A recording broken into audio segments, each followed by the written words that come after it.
Olá, boa noite. Hoje é quarta-feira, 26 de Nissan de 5.778. Veja no mosaico, cerimônia de mudança de nome da Rua Hungria para a Rua Ruth Cardoso. Entrevista com o jornalista Caio Blinder, cozinha da Edechemami e muito mais.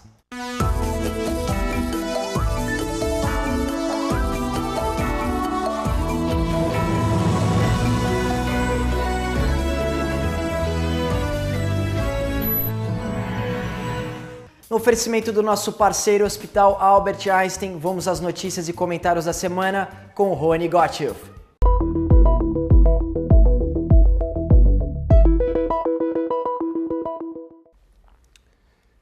Três anos atrás, o jornal Times of Israel publicou os resultados de uma pesquisa realizada pela Anti-Defamation League da Bnei Brit, que definia os 10 países mais antissemitas e os 10 menos antissemitas.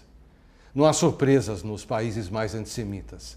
São eles em ordem decrescente: o território palestino e Gaza, Iraque, Iêmen, Argélia, Líbia, Tunísia, Kuwait, Bahrein, Jordânia e, empatados em 10º lugar, o Catar, Emirados Árabes e Marrocos. Para vocês terem uma ideia, nesse 10º lugar, 82% dos habitantes disseram que as pessoas odeiam os judeus por causa do jeito que eles se comportam. Quem sabe alguns conhecidos meus vão deixar de viajar pela Emirates. Entre os menos antissemitas aparecem lugares onde os judeus só vão como turistas, tipo Laos, Filipinas, Tailândia e Vietnã, e alguns países do primeiro mundo, como Suécia, Holanda, Grã-Bretanha e Estados Unidos. Aqui do lado, na Argentina, 35% das pessoas entrevistadas disseram que os judeus só se interessam por eles mesmos. Mesmo na Grã-Bretanha, 19% das pessoas acreditam que os judeus controlam o governo americano. 2000 anos de ensinamentos da Igreja Católica, insistindo que os judeus são culpados pela morte de Cristo, mais a invenção dos protocolos dos sábios de Sião, há pouco mais de 100 anos, tiveram grande importância em tentar definir o judeu como uma praga a ser extirpada da humanidade, ou, no mínimo, controlada. Triste, né? Diante das manifestações cada vez mais anti-israelenses do líder do Partido Trabalhista inglês, Jeremy Corbyn, começou a crescer a saída de judeus da Grã-Bretanha em direção a Israel, assim como já está acontecendo com os seus vizinhos franceses. É uma pena. Quem estudar história vai descobrir que em todos os lugares em que os judeus viveram, os países que os receberam ganharam muito em educação, em literatura, na melhora de vida de suas populações. Um político britânico importante, Sir Eric Pickles, declarou recentemente, aspas, os judeus fazem a Grã-Bretanha andar. Mesmo que haja um pouco de exagero e simpatia, a verdade não está longe assim. Seria bom que o mundo tentasse deixar seus preconceitos de lado. De desgraças, o mundo está cheio e ninguém precisa da volta do antissemitismo.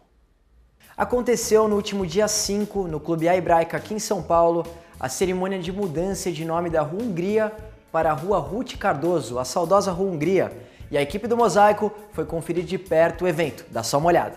Shalom Mosaico! Hoje, dia 5 de abril de 2018, é um dia muito especial para a cidade de São Paulo, porque ela está rendendo uma homenagem belíssima à doutora Ruth Cardoso. Aqui na Hebraica está sendo celebrada essa homenagem com a presença ilustre do ex-presidente Fernando Henrique e sua família, o prefeito João Dória e o vereador João Jorge, que idealizou a mudança da Rua Hungria para a nova Avenida Doutora Ruth Cardoso. Confira a matéria, que ela está muito especial. Uma lutadora, uma guerreira, uma senhora que veio da academia da Universidade de São Paulo, onde ela foi professora, e depois, como primeira-dama do país, ajudou muito na inclusão social. Fez programas revolucionários, inovadores, inclusivos, e ganhou o respeito do país. Ganhou o respeito até daqueles que fazem oposição ou fizeram oposição ao presidente Fernando Henrique Cardoso, mas reconheceram o trabalho, a obra, o esforço e a dedicação de Dona Ruth para a inclusão, sobretudo para trazer a uma condição melhor os mais pobres e os mais humildes. Todo mundo sabia, quando ela era primeira-dama, quando via suas entrevistas, a importância que ela tinha, não só para o presidente Fernando Henrique, mas como para o país.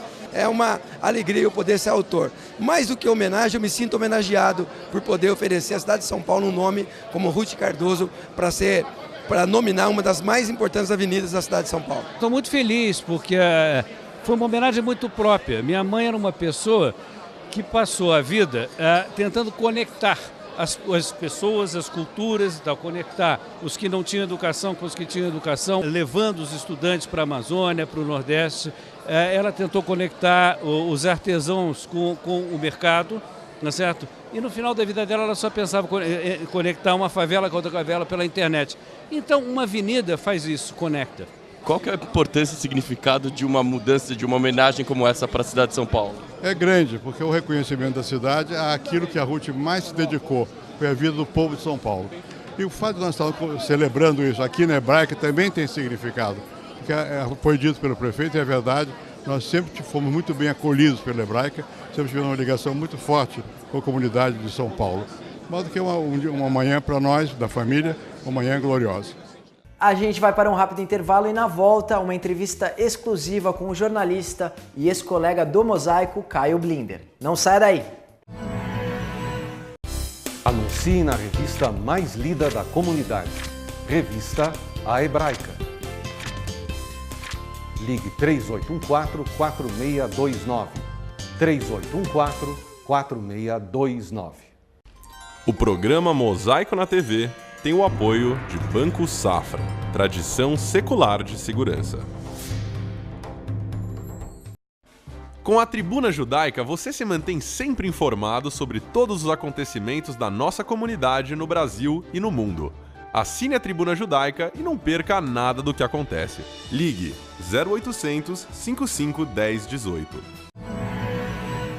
Amigos do Mosaico, a última vez que eu tive uma conversa um pouco mais prolongada com o nosso entrevistado de hoje, juro para vocês, faz 48 anos. Você tinha 8 e eu tinha 2. Eu tinha 20 e você tinha 12. E Caio Blinder, que hoje é uma das referências do jornalismo na televisão, era meu ranir no campo de estudos da CIP. E para pirar a cabeça das pessoas que não sabem, e você era meu Madrir. Agora Madrir. Todo mundo vai no Google e sabe o que é Madrir e Ranir. Isso aí, pronto. Esse é o programinha para quando o Mosaico terminar. Caio, obrigado por abrir espaço na tua agenda. Eu tenho muita curiosidade de saber, e eu imagino que os telespectadores também, tendo vivido uma parte da sua vida em São Paulo, em movimento juvenil, campo de estudos e assim por diante, você, quando foi transferido para Nova York, sentiu uma grande diferença entre viver na comunidade judaica em São Paulo, viver numa comunidade judaica gigante que é a de Nova York? Não, é gritante o poder, o impacto de viver em Nova York. Eu moro nos subúrbios de Nova York, né? E para você ter uma ideia, eu moro em New Jersey, um estado que tem 400 mil judeus. Okay. Então dá uma medida, sabe? Como diz minha filha, não dá para escapar. Né? Não dá para escapar. Então, minha filha agora mais nova está namorando, fala, não é que eu procuro judeu para namorar, é uma questão meramente de estatística e de demografia. Então, o teu mundo acaba sendo judaico. Então, é uma grande diferença. Embora a minha vida em São Paulo, boa parte dela, tenha sido imersa dentro da comunidade judaica. Uhum. Sabe, essa é claro que é pequeno, é um ovo, mas eu cresci, nasci no Bom Retiro, tive toda a minha vivência na Hazit, em movimento juvenil, campo de estudos da CIP, depois hebraica. Então, tive uma vida intensamente judaica e eu passei, me orgulho que nesses 42 anos de jornalismo, eu nunca deixei de escrever para algum órgão da imprensa judaica brasileira. Meu primeiro emprego não remunerado foi na Resenha Judaica. Opa, com o Oscar? Com o Oscar, que me mandava fazer cobertura com passe de ônibus escolar. Ah, é? Eu era já explorado pelos patrões judeus naquela época. Ai, meu Deus, isso é uma coisa terrível. Então não dá. Então, sabe, nesse sentido, culturalmente, politicamente, eu sinto, jornalisticamente, eu sinto muito a importância judaica. É um tema muito forte, tudo ligado ao Oriente Médio, a Israel, os rumos dos vários movimentos religiosos, os ortodoxos, conservadores, reformistas. Então, você vive essa vida judaica de forma muito intensa, pelo poder dessa comunidade judaica americana, especialmente em Nova York. Como judeu brasileiro muito visível, tuas opiniões incomodam a ponto de provocarem reações agressivas ou fica no terreno do tweet e do e-mail? Não, aqui, né? Porque lá eu não sou. Eu gosto de dizer o seguinte: eu vivi já, eu moro essa vez há 30 anos nos Estados Unidos, né? Mas todo esse tempo eu moro nos Estados Unidos, mas vivo do Brasil. Eu sempre trabalhei para a imprensa brasileira, profissionalmente, né? Uhum. Então, minha vivência é aqui no Brasil. Sim, eu sempre senti de forma muito intensa, é uma coisa curiosa. Depende do órgão para o qual eu trabalhava. Por exemplo, eu trabalhei no portal IG. Muitos anos era colunista, que era um portal mais de esquerda. Aí eu tinha posições que eram muito conservadoras, sobretudo para o IG. Aí vinha aquela paulada junto com o antissemitismo. Judeu safado, você é do Mossad, sabe? Um negócio virulento, né? De uns tempos para cá, para algumas posições que eu tenho muito visíveis sobre Trump, né? E na política brasileira sobre Bolsonaro, vem a pancada da direita. Também continua sendo um judeu safado. Então alguma coisa eu faço certo, mas é virulento. A rede social é barra pesada. Sabe? Você sente em todo lado uma coisa polarizada, agressiva, estereótipos e sempre essas acusações totalmente atabalhoadas sobre sua condição judaica, que não devia influir, né? É interessante essa observação. Pessoalmente, se você pegar a tua experiência, você tem a impressão que a história da rede social e dos relacionamentos pela rede social está no início e ela vai para um outro caminho um pouco mais brando, ela vai perder importância, vai ficar pior do que está, essa coisa de poder agredir, se esconder atrás até de um pseudônimo? A internet foi uma tecno-utopia, uma certa época, que era um espaço livre, democrático, e gerou essa coisa que eu acho covarde. Você se expor, agredir, opinar de forma anônima, com fake news, com um avatar falso, esse tipo de coisa. Mas é o seguinte, é uma ferramenta, é uma faca de dois gumes. Gutenberg inventou a imprensa com todos os efeitos benéficos e maléficos que a gente sabe. Sabe o que aconteceu? Depois da invenção da imprensa pelo Gutenberg, que nós tivemos Martinho Lutero com as teses protestantes, isso com a disseminação de informação mais fácil e o debate da época teológica, isso gerou o quê? Guerras religiosas. Sabe, talvez sem a imprensa, como Gutenberg escreveu, talvez não tivesse. Por outro lado, disseminação da boa informação, do iluminismo. Então, eu acho que a internet é como outros meios, outras ferramentas que vão trazer o de melhor e o de pior, como foi realmente a coisa mais óbvia, que foi, por exemplo, a própria invenção nuclear. Sabe, que o mal e o bem, então é isso. Nós temos que tentar levar para o melhor caminho, mas sempre conscientes que pode matar, machucar ou ferir, no caso da imprensa, ferir credibilidades e disseminar essa praga moderna que é fake news. Você tem filhos? Filhas. Tem filhas? Duas filhas. Que idade elas têm? Eu tenho uma moça de 32 e uma moça de 24. Muito bem. Você recomendaria, eu acho que é o verbo certo, que elas seguissem a tua carreira profissional? Não, pelo amor de Deus. Não. A mais velha, teve um tempo que ela procurou, hoje ela é chefe. Opa! Então ela, buscando as receitas dela, ela mora na costa oeste americana, está feliz, mora em Portland, Oregon, está feliz. Minha mais nova, sempre meio deslumbrada com o jornalismo, queria ser jornalismo. Sim. Ela fez coisas paralelas, ela trabalha em área de comunicações, relações públicas e está muito feliz. E o pai, mais feliz ainda, porque ela deu certo e não é jornalista. Okay. Não que eu não recomende isso, é o seguinte, é uma profissão, uma transição brutal, sabe? E temos sobreviventes e muitos mortos nesse meio do caminho. Eu sei que a situação da imprensa brasileira é uma situação atroz. O Brasil tem uma tempestade perfeita para jornalista, que é a crise econômica do Brasil, a crise da imprensa em si pela crise econômica, que é essa crise em transição digital. A mesma coisa nos Estados Unidos, sabe? Então, eu não recomendo, porque eu estou vendo o número de pessoas que querem entrar nessa profissão e como é difícil entrar. Claro. É mais por causa disso, sabe? Mas é como em qualquer profissão. Como meu pai não queria que eu fosse jornalista e... Também não. Claro que não, você é louco, O você vai morrer de fome. O meu pai falou, quando eu decidi que eu ia ser publicitário, ele falou, você devia escolher uma profissão mais... Eu lembro disso, você falava essas coisas que você tinha. Pois é, uma coisa mais séria, mais estável e tal. E eu respondi para ele, pai, você faz um mosaico, você quer me falar de coisa estável? E para encerrar, já que nós falamos um pouquinho de assuntos pessoais e tal, eu sei que você ontem você deu uma palestra esses últimos dias para um grupo de gente, eu diria, de meia idade mais para diante. Da nossa idade. Isso, eu gostei que nós estamos na meia idade.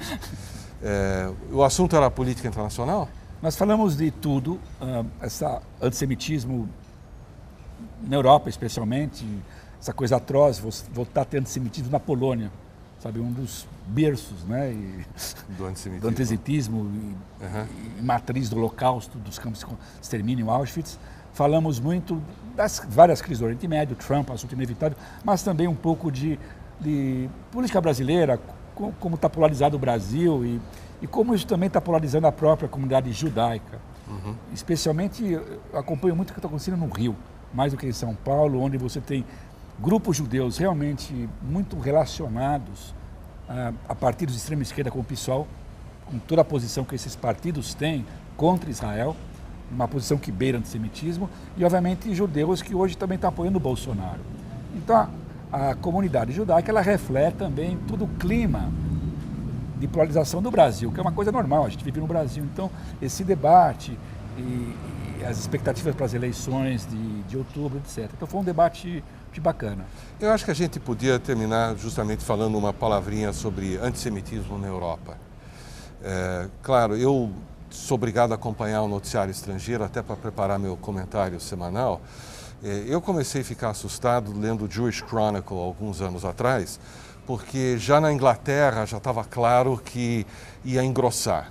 Agora, enfim, engrossou na França, como nós sabemos, e finalmente a cereja no bolo é a Polônia e Hungria tomarem essas posições completamente antigas, reacionárias, perigosas contra os judeus. Isso tem saída? Não, eu acho que é uma coisa desalentadora que você tem tanto o velho antissemitismo, sabe? Ele vem pela direita, no caso da Polônia, da Hungria, e você tem o antissemitismo de esquerda, que é o caso muito flagrante, especialmente dentro do Partido Trabalhista Britânico, com a atual liderança, que deixa judeus de esquerda, grandes intelectuais na Inglaterra perdidos. Falam, essa não é a minha casa, eu não posso pertencer a esse partido. E eu não vejo saída no sentido que reclamavam da gente na Europa. Foi para o nosso Estado, reclamam do nosso Estado. Então, aquela coisa maluca, você tem um vizinho de Israel, que é um país como a Síria, que pratica genocídio diário de um regime contra a sua própria população, seja o regime, sejam grupos jihadistas, e quem marcha nas ruas de Paris e Londres pelas vítimas sírias. No entanto, qualquer conflito que acontece que envolva Israel ou Gaza, pronto, aquelas marchas automáticas em Londres, Paris, Berlim, sabe? Ninguém esquece da gente, sabe? Somos apenas mais um país no mundo com problemas complicados, que você tem que se posicionar ou não, claro, sobre o governo de Israel, que é uma coisa normal, mas não, a gente sempre tem que ser um alvo preferencial de hostilidade e de fúria sobre o fim da civilização, enquanto a gente sabe o que está acontecendo ali do lado, na Síria, por exemplo. Cadê as marchas pelo povo sírio? Olha, não sei se vocês perceberam, não só nós podemos continuar conversando, seria um prazer. Como eu gostaria que o Caio estivesse aqui, sei lá, uma vez por mês, para me contar quais são as últimas. Eu espero que vocês tenham gostado e eu espero que eu tenha a oportunidade de conversar com o Caio com mais frequência do que nós conversamos. Adorei estar aqui no seu Central Park. O nosso pequeno Central Park aqui. E, Caio, o mosaico, quando você quiser, ele está aberto para você. Obrigado, pessoal. É um prazer estar aqui. O mosaico é minha casa. Eu tenho quase a idade do mosaico, né? Acompanhei toda a minha vida, minha família. É uma honra para mim estar com o Rony, meu madrinha e meu amigo. Obrigado. Obrigado, pessoal. Shalom. Nós voltamos já já.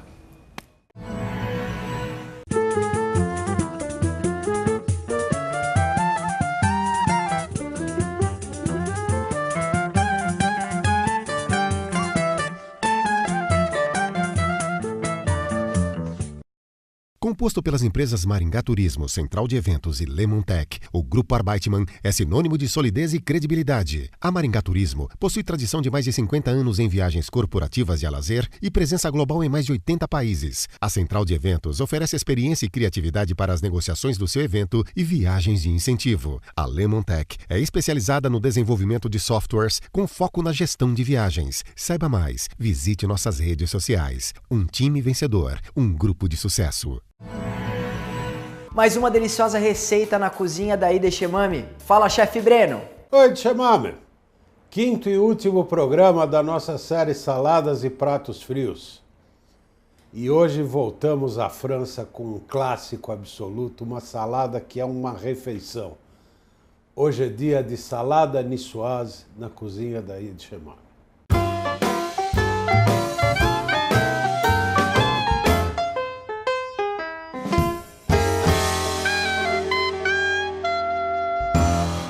Para preparar a salada niçoise, você vai precisar de 500 gramas de batata cozida, 200 gramas de vagens branqueadas, 2 tomates, filés de anchova, 4 ovos cozidos, azeitonas pretas, 3 dentes de alho picados, uma lata de atum, salsinha picada, tomilho, 1 colher de sopa de mostarda, meia xícara de vinagre tinto e 1 xícara de azeite. Hoje vamos voltar à França por 2 motivos. O segundo motivo é que essa salada é deliciosa. O primeiro motivo é uma simples, singela homenagem que nós aqui do Cozinha do Ida Shemami dedicamos a Paul Bocuse, que foi alimentar os anjinhos no céu em janeiro e nos deixou órfãos aqui da sua ciência, da sua magia da culinária. Mas vamos então à salada niçoise. A vagem foi só branqueada. O que é branquear? Eu tinha água fervendo com sal e ao lado do fogão uma tigela com gelo e água. Quando a água ferveu, joguei a vagem, contei 2 minutos, escorri e joguei na água gelada para interromper o cozimento e com o choque térmico ela ficar mais crocante. Vamos começar com o molhinho. Tomilho, salsinha, o alho, uma boa mostarda Dijon, vinagre. Esse vinagre eu faço em casa, é um tinto que eu faço em casa a partir de uma madre que está comigo já há uns 5, 6 anos. Pimenta do reino, sal. E o bom e velho azeite. Fecha bem e toca a chacoalhar. Muito bem, está pronto. Nós vamos pegar um prato bonito e vamos montar batatas, as vagens, o atum costuma ir no meio do prato, com o seu azeite, os tomates, os ovos, as azeitonas ao redor do atum e, por último, o alite decorando o atum.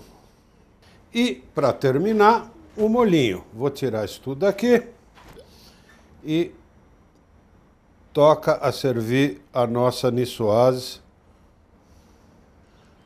com os meus votos de um bom verão para vocês. Tá aqui, salada niçoise, encerrando o nosso ciclo de saladas. Modesta homenagem desse modesto chefe ao nosso mestre, ao pai de todos nós, Paul Bocuse, que hoje deve estar cozinhando no céu. Bete avon. Um bom apetite. A gente se vê no próximo Cozinha da Ida Shemami. Pinata Música de hoje traz a banda canadense Jaffa Road com uma versão de um antigo cântico hebreu que diz Anaelá Refanalá. Esse canto é na verdade uma oração atribuída a Moisés e significa um pedido para que sua irmã seja curada. Vamos ouvir a música.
Na próxima sexta-feira, acenda as velas de Shabat às 17h36. A nossa sugestão de Kabbalah de Shabat é no Beitel, Rua Caçapava, 105, Jardim Paulista. O Mosaico dessa semana fica por aqui. Mais uma vez, muitíssimo obrigado pela companhia. Até semana que vem. Shalom, Leitraot!